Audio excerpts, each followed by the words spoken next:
سلام به رفقای کانال من، امیدوارم هر جا که هستی حال دلتون خوب و خورم باشه. ما تو این ویدیو قصد داریم 10 تا از بهترین فیلم های 2024 که از دیدگاه شما خوب بوده رو نگاه کنیم و معرفی کنیم. پس تا آخر ویدیو با من همراه باشید.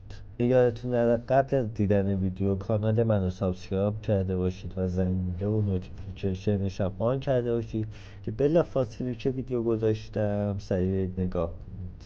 خب بریم سراغ فیلم اول، مهیب 3 یا ترساننده 3. این فیلم یک اسلش ترسناک فرازمینی است که در مورد کریسمس است. این فیلم محصول 2024 به نویسندگی و کارگردانی دینی لیون و بازی لیون آلوارا تولید شد. داستان این فیلم در روزهای ممتدی به کریسمس سینا شاو را دنبال می‌کند که سعی می‌کند زندگی خود را بازسازی کند. در همان زمان آرت برقرار او را در کنار همدست جدیدش ویکتوریا هیس کسری شده تغییر می‌کند.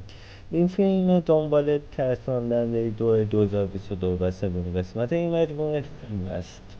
این فیلم با هزینه $2 میلیون پیش‌فروش بیشترین فیلم رو در 2024 زده است در جزء دسته فیلم‌های ترسناک. در این فیلم در سایت IMDb از 6.6 است. فیلم شماره 2، مرد میمونی. مرد میمونی یا مانکی من یک فیلم اکشن و دلهره‌آور آمریکایی محصول 2024 به کارگردانی دو پتول است. در این فیلم دو پتول، شالتو کوپولو و سوبیهاتا و دولاپیا ایفای نقش می‌کنند. این فیلم مدت زمان 120 دقیقه و در کشور آمریکا و هزینه این فیلم $10 میلیون برداشته است. نظر این فیلم در مورد IMDb 8.9 از 10 نمره می باشد. فیلم شماره 3، مرد ساده‌لو. فیلم شماره 4، محموله. داستان فیلم محموله یک زن فضانورد جوان پس از آنکه در یک فضاپیما به یک فضانورد تنها ملحق می شود متوجه محموله های مرموزی می شود که در فضاپیمایشان ظاهر می شود و همین مسائل چالش و مشکلات جدیدی را بر سر راهش قرار می دهد. شماره 5، بچه کارت کار.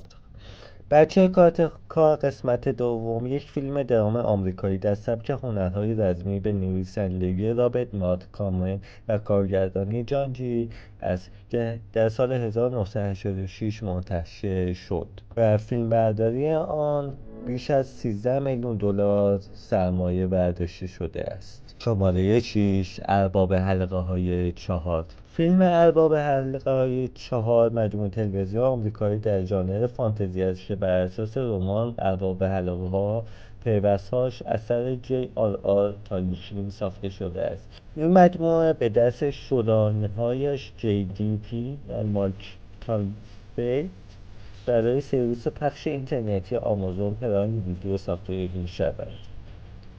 خلاصه داستان این فیلم ارباب حلقه ها رخدادهای و ارباب حلقه ها جریان دارد بر اساس تاریخ سرزمین میانه اثر نو انگلیسی J.R.R. تالکین ساخته شده است. داستان در زمان صلح آغاز می شود و تمام رویدادان مهم است. داستان در زمان سرزمین‌های میانه را پوشش می‌دهد که شامل ساخت حلقه‌های تربت، ظهور ارباب تاریکی، سائورون، سقوط پادشاهی جزیره نومنور و آخرین اتحاد بین الفا و انسان‌ها می‌شود. این رخداد در داستان اصلی تالکین بیش از 1000 سال اتفاق می‌افتد اما در این مجموعه خلاصه می‌شود. شماره 7، شیرشاه 2. فیلم شیرشاه 2 انیمیشن ویدئویی در سبک موزیکال است که در سال 1988 منتشر شد. این کار دنبال انیمیشن شیرشاه محصول سال 1994 است. داستان این انیمیشن نیز همچون دیگر قسمت‌های دوم انیمیشن‌های والت دیزنی داستانی کاملا مرتبط با فیلم اول ندارد. در این قسمت سیمیا که حالا پادشاه آفریقا است خطری برای پادشاهی خود نمی‌بیند و دور از سرزمین سرخشوران جایی که پادشاهان او سیما خانواده اسکار را تبعید کرده است. قبل اینکه شماره 8 رو بگم اگه تا اینجا ویدیو با من همراه بودید لطفا دکمه سابسکرایب و زنگوله را بزنید. مطمئنم این شماره 8 یکی از فیلم هایی هست که حداقل ماها یک بار تو زندگیمون دیدیم، یکی از سریاهاش و چیزی نیست جز شماره 8 ونوم 3. ونوم 3 جهت مارال کامپلیس یعنی ونوم حضور دارد. ساخت این فیلم بر عهده کالبور پیکچرز است. گروه سینمای سون پیکچر توضیح این فیلم است که پنجمین فیلم در دنیای مرد عنکبوتی است از و دنبال ونوم است. هزینه این فیلم حدود 120 میلیون دلار برداشت شد و فروش گیشه آن 472 میلیون دلار است. شماره 9 گلادیاتور 2. داستان این فیلم برمیگرده به 16 سال پس از مرگ مارکولوس آرکولوس. روم تحت حاکمیت امپراتوران دوقلوی فاسد گتا و کاراکالا است. در پادشاهی نویداد در شمال آفریقا پناهنده‌ای به نام هانو با همسرش ارایش زندگی می‌کند. ارتش روم به رهبری ژنرال آکاسوس پادشاه را فتح می‌کند و آریشانا را می‌کشد و هانو و سایر بازماندگان را به بردگی می‌برد. بردگان به استیا فرستاده می‌شود. رومی‌ها برندگان را در مقابل بابوهای وحشی قرار می‌دهند تا آنها را به عنوان گلادیاتورهای احتمالی به چالش می‌کشند. هانو به طور وحشیانه یک بابو را می‌کشد و ارباب عصبانی می‌شود و تحت تاثیر قرار می‌گیرد.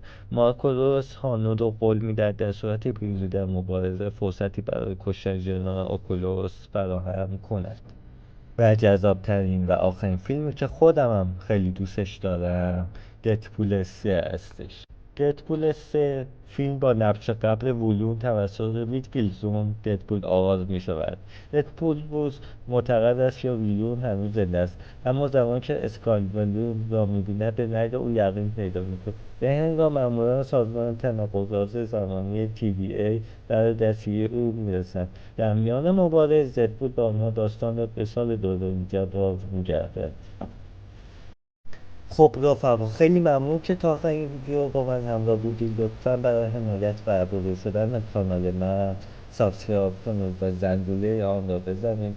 آخرین خبرهای این کانال با خبر باشید و هر موقع ویدیو جدید گذاشتم سریع برسید.